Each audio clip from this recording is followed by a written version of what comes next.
Welcome to Improving Sales Performance, a podcast highlighting tips and insights aimed at helping sales organizations realize and maybe even exceed their goals. Here, we chat with thought leaders, experts, and gurus who have years of sales experience from a wide range of industries. I'm your host, Matt Sunshine, CEO at the Center for Sales Strategy, a sales performance consulting company.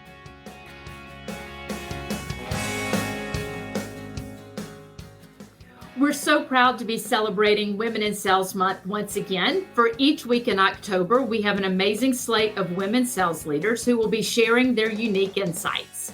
From offering advice for sales managers new and more experienced to surveying the anticipated landscape of sales in the years ahead, when it comes to improving sales performance, these ladies know how it's done.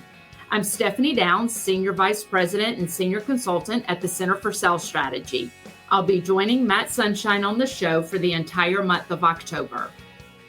Today, our guest is Lauren Cooley, Chief Revenue Officer at ExpertVoice.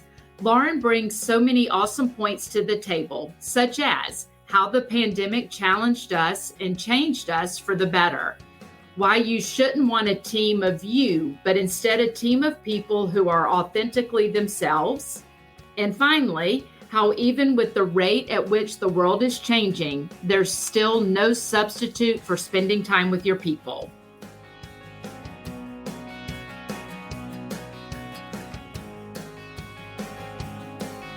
All right, so from Lauren, from your point of view, what are the things you look at, specifically in the sales department, that let you know that things are on track?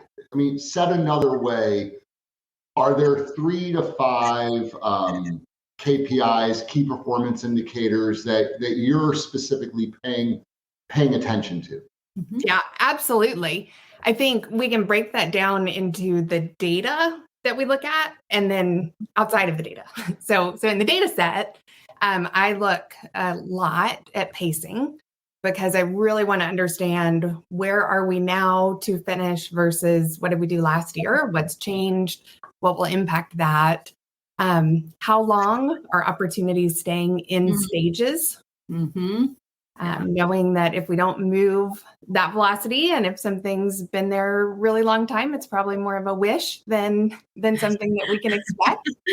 And then absolutely the just activity level. So are we talking to enough customers? Are we in front of them enough? What are we doing to engage? But aside of that, do we really know what problems we're solving for our customers? And are we clearly able to articulate what problem they have and how our solution can solve that problem? Yeah, it's funny. Let me just follow up real quick.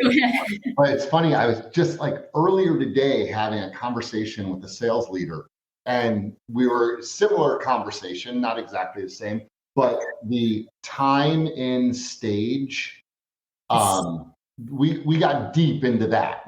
That's a really big deal. And I think it's one of those really important leading indicators that maybe people don't pay that much attention to. So I'm glad you called that out. Yeah. Scott. Yeah. So staying on the topic of things you pay attention to, a little twist to that, but think about what should sales managers or what do you as a leader of an organization pay attention to more from a big rocks, thinking about the highest priorities. We know revenue, of course. What else outside of that? Yeah, I mean, I actually think that goes back to the non-data part of the first answer, in that if we don't know very clearly what problem we're trying to solve and do we have a solution to solve that problem, then we're going to be stuck. But beyond that, do we have collateral and materials and have we equipped our team with the stories to be able to explain that to our customers? Yeah. I'm interested on that. So tell me more about that. When you say the collateral to support the team and to help with that part of the process, what would some of that be? Yeah. So when I think about a great product offering that we have, and we can sit in the room and talk about how amazing this would be for our brand and what it would unlock and really understand it. But if we can't storytell, if we can't explain to a brand exactly what they can expect and how it solves their need and how it can make them not stay awake at night and worry, then that's a real miss. So I think our role as a sales leader is to understand how we can document that in easily digestible ways so that both in the meeting when we're having a conversation with the customer and then as a leave behind when we know that they're passing it on to other folks within the organization, have we clearly summarized the root of what we're trying to sell. Yeah. I'm sure you have, but I am curious, maybe if you could expand on, do you capture common objections or common challenges or common desired business results? And then is that what you use to build out the collateral that you need? Yeah, absolutely. And we've recently actually put something in place that's been remarkably helpful in market to show the stages of a product life cycle and what different challenges you would have before you release a new product to market versus at the end when you're trying to liquidate old inventory. And what solutions do we have along that cycle that can solve those needs? So it's as much for the sales team to really understand and contextualize how our offerings fit in based on those client needs, but then also with our customers. We show it to them to say there are a whole lot of different ways that you can use all of these tools. So us understanding what you're trying to accomplish will then unlock the right solution to meet your need. Yeah. So shifting gears just a little bit on that, or just different topic in general, think about sales management and just being a leader in an organization. How has that really changed when you look at like over the last 5 years ago, what it was then compared to what it was now, and what's expected now? Yeah, no, it is wild how much has changed. I mean, when it's a big topic in itself, what right? hasn't changed? Right. It's easier to do that. Yes, when we think about the tools and everything, I mean, of course, AI and ChatGPT and all of these really cool things that can help save so much time, unbelievable. But even things like Google Docs and how we can collaborate and really get feedback from our teams to move faster. I think the pandemic forcing us to work asynchronously really challenged the tools and typical process that we were in for the better. I think we've gotten better at working and collaborating together. So, what's different when we think about expectations, you have to use the data and you have to use what's available.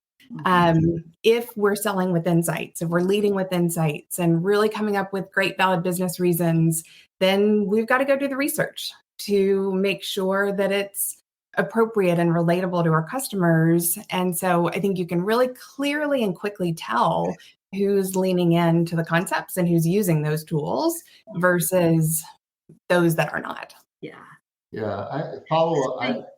Go ahead, Steph. No, I was just going to make a comment about people. Go ahead, and I'll come back to it. Well, I'm interested on your take on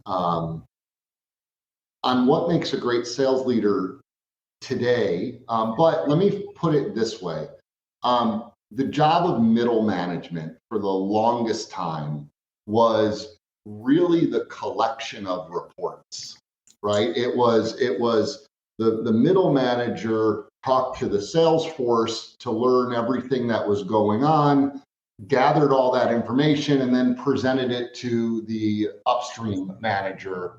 And that was really the job of middle management. I mean, yes, there were other things, but a big part of the job was that. That reporting function has been replaced by technology. So that middle manager job has certainly changed, if it exists. It's changed. So what makes a great sales leader now, in your opinion, based on kind of that thinking? Right. And what a phenomenal opportunity to eliminate that busy work and have that streamlined in a way that we're surfacing the data to run the business effectively without somebody spending hours and hours in spreadsheets pulling it together, right? So that time that's freed up, allowing great sales leaders then to be closest to the floor, to be able to coach, to be able to lean in person with their team. I mean, going back to really the last question of what's changed, I think we need to remember what hasn't changed as much as what has, and that face-to-face interaction, understanding client needs, leading with insights. We can do it better. We can do it more efficiently, but we still have to do it. And so that's an exciting opportunity for leaders today, because now they've got the time to do, we have the time to do what we didn't have the time to do when we were piecing together all of this data. Yeah, I heard someone say this the other day when we were in this conversation, and they said, it's really taking on more. Managers need to take on more of a teaching/coaching mindset than a management mindset, right? Managers just tell you what to do. Right? Yeah. Teachers, coaches teach you, coach you, get you to do it. Yeah. It's a little different, still important, different. Right? It's different. Yeah. What would you say? What would you say to somebody that is brand new into management? What advice would you give them? What recommendations would you tell them? What would you say? Here's the things that you absolutely have to know or learn as part of the process for them to be exceptional in their role. Yeah. No, I love that question. I think being yourself, being authentically who you are, and not trying to play a role of sales manager is so important. And I remember my very first sales manager role was young and felt like it was a role that I needed to practice. And now looking back at that, I laugh, and watching new sales leaders start the process. The talent that you have, the experience that you have, that's why you're in the role. So if you're not authentically you, and if you're not being true to yourself, then it's going to be a silly experience for your team, because they know that that's not authentic. So I would say both being true to yourself and being okay, being maybe a little bit different than other sales managers that you've seen. Sure. What do you want to emulate? What do you want to eliminate? But be your own style. And then know that your team is all made up of individuals that are their own selves. Mm-hmm. So you're not trying to coach and train them to be you.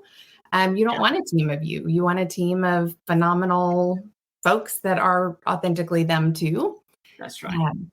I definitely think that that's an easy trap to fall into early in the process. Yeah. Yeah. When you're not you, people see that. It's very apparent that it's not. And I love the point you made about the team of individuals. They're their own individual. Well, and we as leaders have to be very good at coaching to the individual and not just a one size fits all. I love that you added that point. Yeah. Well, I want to go a little deeper on that. So, you're speaking to a group of managers. You're giving them some advice. I love the being authentic and being okay, being different. I also really like the recognizing that everyone is different. But do you have any thoughts on how to do that, or why it's so difficult? Like why? I mean, I agree. Those things are incredibly. If you do those two things well, that's awesome. But why is that hard for people? What's causing it, or what's a hack that they can do to do that well? Yeah, I mean, I think there is naturally, when you move into any new role, a fear of, are you ready for the role? And is it the right fit? And so it is very easy to emulate somebody else's behavior as a crutch versus stepping back and really thinking about what has worked for you across multiple leaders, what hasn't worked for you. I remember the day that I started in sales. at Wolf in Dallas with you, Matt.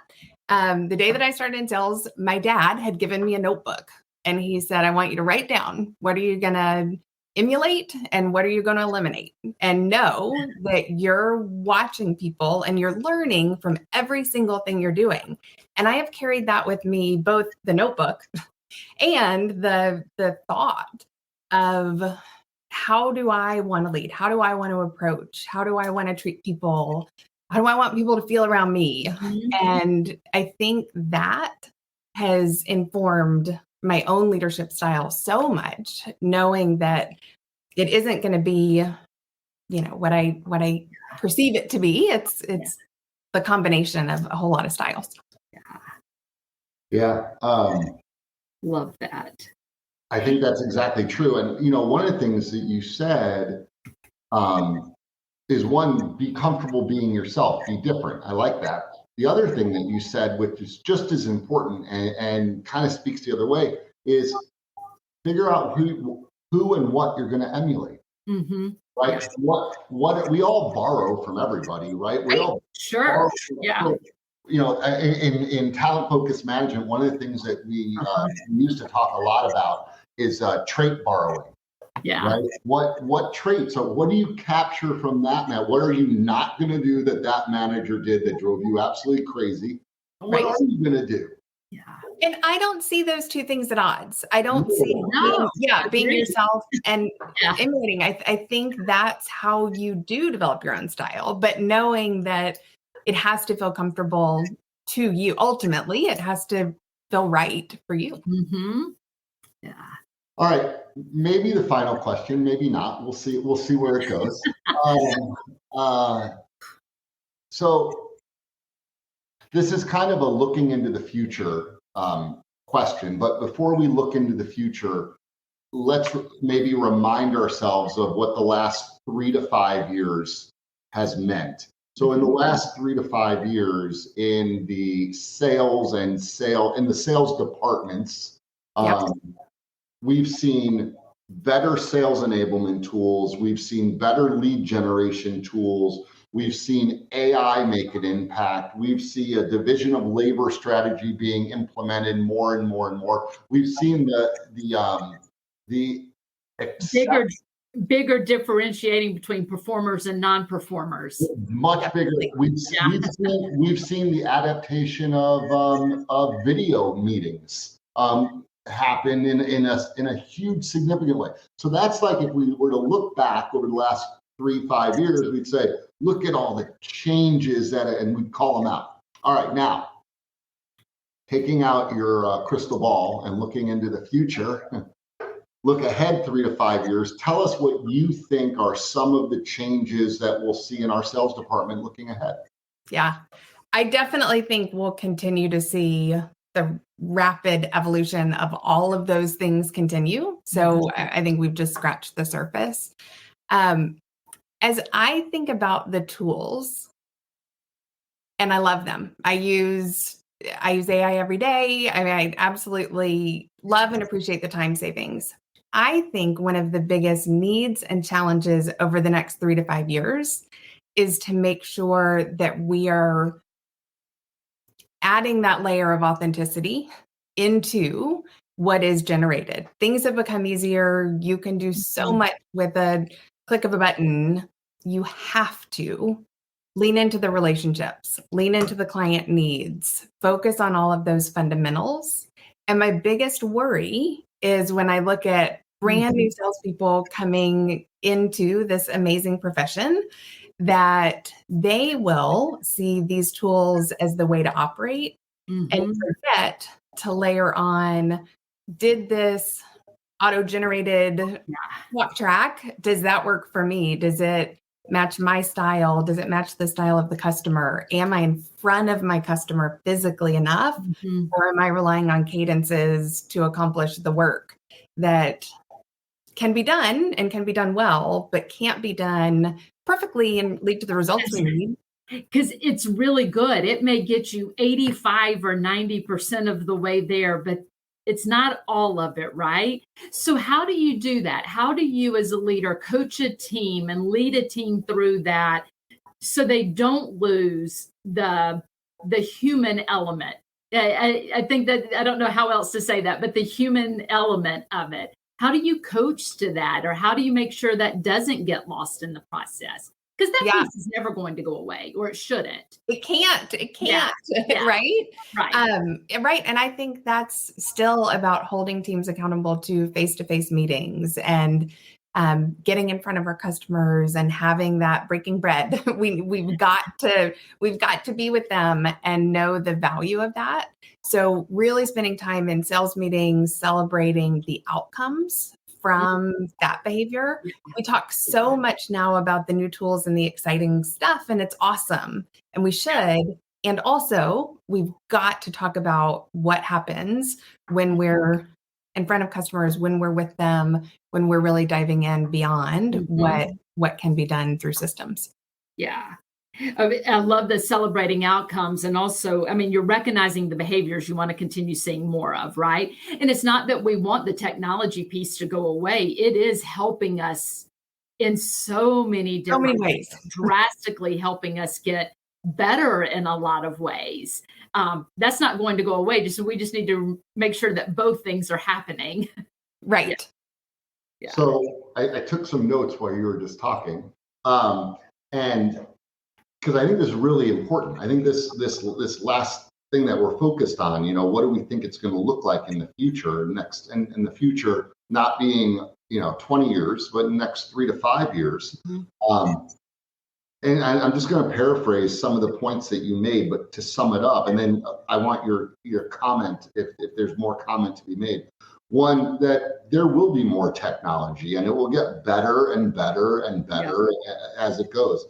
And the second is, and at the exact same time, we need to focus on being more human and doing face-to-face meetings and seeing and meeting people in their businesses and learning and talking and asking and breaking bread, because that's super important. We cannot let that go away just because technology is going to advance. And then the third thing is that those sales managers need to be going out on those calls. They need to take on that coaching mindset, and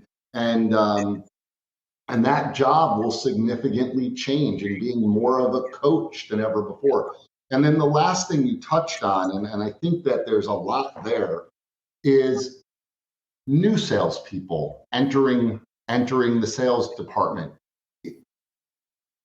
A long time ago, right, when all of us were in the business, salespeople, yes, they went through some training, but you really learned by the people you sat next to. Absolutely. Right. I mean, that's how you learn. You learn from the pit, right? Right. I mean, right. And that in the future, we can't rely on the pit probably as much as we used to in the past. Yeah. In the future, we're going to have to almost have a new salesperson program that is highly focused on teaching them the way the company does their business, the products, the services, the customers, and all of that. Is that fair? Is that? I think so, for sure. I think there is, it will be important for sales managers to help bring the goodness of the pit to the current environment, because ultimately watching somebody else navigate a customer objection and seeing how they respond and getting that feedback is so important when you are starting. So I feel like we've got to work hard to make sure that in remote world and whatever environment we're working in, that we find a way to replicate that ability to learn from your team. Yeah, I think that's well said. Lauren, I don't have, Stephanie, anything? No. Lauren, thank you so much for joining us.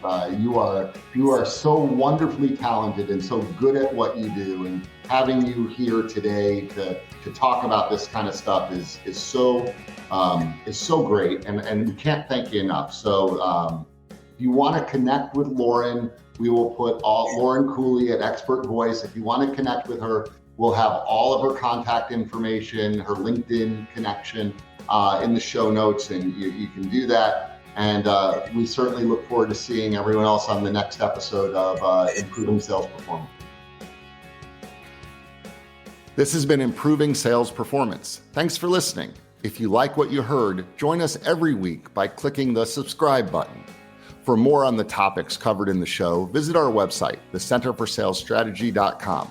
There, you can find helpful resources and content aimed at improving your sales performance.